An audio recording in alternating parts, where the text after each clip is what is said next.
What's up, guys? This is Kyle from Wax Museum, coming to you today with a little bit of story time and also some pickups that I want to show you here. Today I tried out a new card shop, and I'm not going to disclose the location of the card shop just yet because, quite frankly, I'm not done digging there. So I walk in, and on the side wall on the right side, there are just 4 or 5 row boxes. I mean, just stacked from floor to ceiling pretty much on these metal racks. And the guy said, the owner said, hey, dig through those. They're probably anywhere between 50 cents and $20 cards. Dig through and I'll make you a good deal. Now, he said, hey, a lot of people like this. It's a lot of fun. Traditionally, I don't, because what typically ends up happening is I do their work for them. I hand them a stack of cards. They say, oh, I can't sell this for such and such, or they'll look up comps.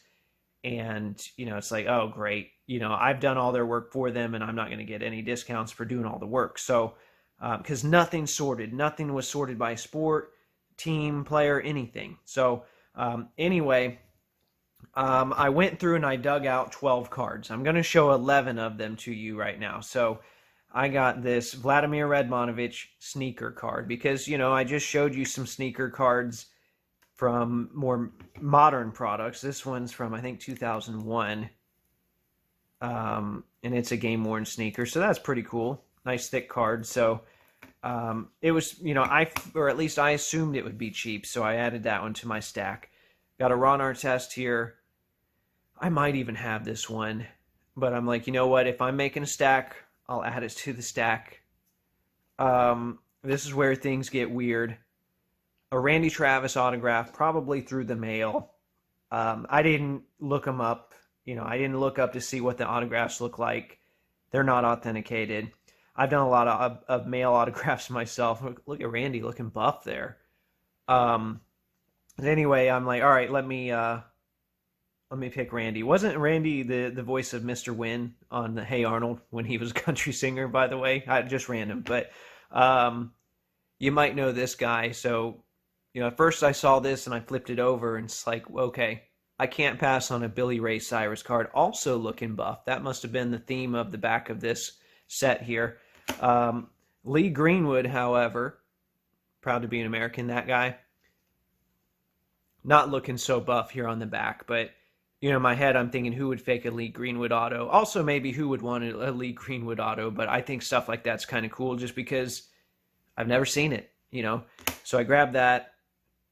Michael Curry autograph. He was on the Pacers in the Brawl season. I absolutely hated how much playing time he got, but it is what it is.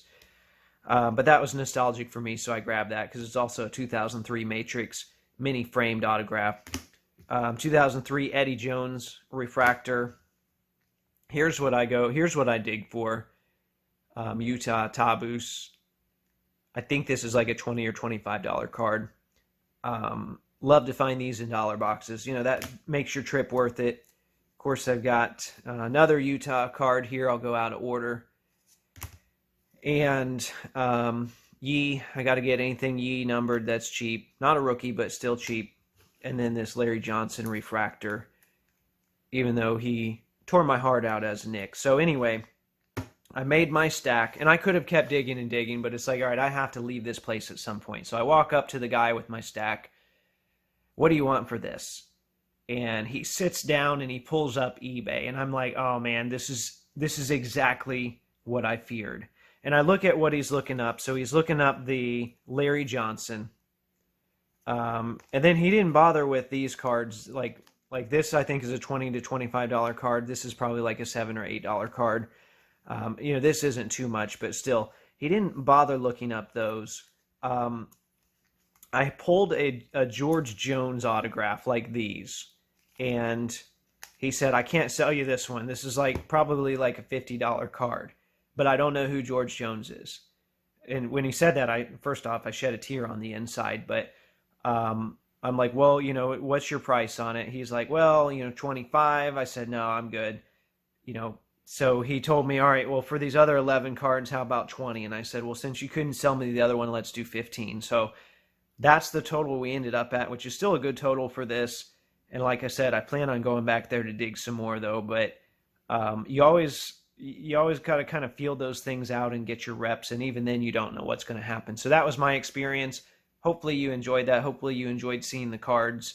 I appreciate you watching. And just remember, there are new episodes of the podcast that come out every Thursday.